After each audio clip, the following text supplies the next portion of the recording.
Sometimes it's a kind of a turbulent experience reading the theology of the body, and we need something a little bit further downstream where the currents are milder.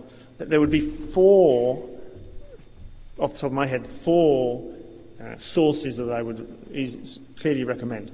The first would be Mulieris Dignitatem. I think it's probably his most concise, if you can use the word concise and John Paul II in the same sentence, his concise presentation of anthropology. The second is the Catechism of the Catholic Church, amazingly enough, paragraphs 355 to 421. The third is the Truth and Meaning of Human Sexuality from the Pontifical Council of the Family. And the fourth, which I highly recommend to you, is the third chapter of the Compendium of Catholic Social Doctrine. An excellent summary of the Church's anthropology. My second observation is this. If the theology of the body is to be used as a pedagogy for human sexuality, there is a central theme to such a presentation which I think sometimes can be missed if we go simply from the theology of the body taken at face value or at a superficial level and try and move it into a program for sexual education. It's a theme which is the background theme in the theology of the body, and therefore I haven't even mentioned it in my talk. What is that theme? That is the theme of the baby.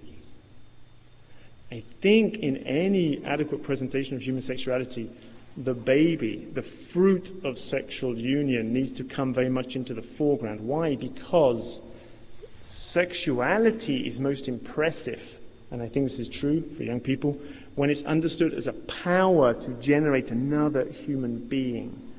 This is clearly present in theology of the body, but some appreciators of theology of the body, I think, are so focused on the question of the loving relationship between the spouses that they don't see how this can only be the case in regard to a further extension of that relationship into the child, if God bless them. So I'm not saying it's not present in the theology of the body.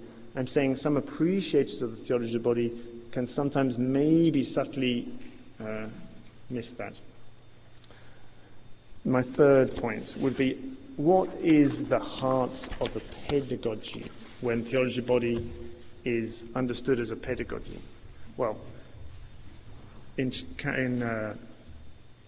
the 59th Catechesis, John Paul II lays this out, I think, for us. He says, the pedagogy seeks to educate man by setting before him the requirements, giving reasons for them, and indicating the ways that lead to their fulfillment. So the first aspect of any pedagogy of the body is, what are the requirements? This means, basically, what is allowed and not allowed in sexual matters.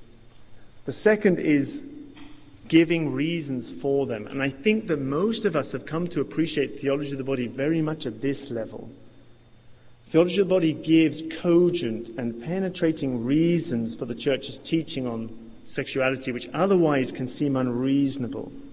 But actually, that is not the heart of the theology of the body understood as a pedagogy. According to John Paul II, the heart is indicating ways that lead to their fulfillment.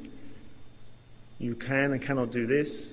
This is why. But how do you live it? This is the heart of the pedagogy that we need to communicate. And what are these ways? What are these ways that lead to its fulfillment? Well, John Paul II is extremely simple in this. He says it is spiritual maturity. Only such a maturity, such a life in the Spirit, can give us this connatural experience of the meaning of the body. And only such a maturity can undercut the effects of concupiscence. I think this is true. In Garming, I am blessed to work among many fine young men and women who come to study, who know nothing of the theology of the body, but it's clear they have already undergone a profound pedagogy of the body because of their spiritual maturity. When we come to read the theology of the body, in classes. It gives them the intellectual basis for what they already exist. Therefore, if you ask me how I am going to teach my children the theology of the body, then I will answer, I will try in my poverty, but with great trust in God, to lead them into a life in the Spirit. Maybe later we'll sit down together and read the catechesis. Thank you.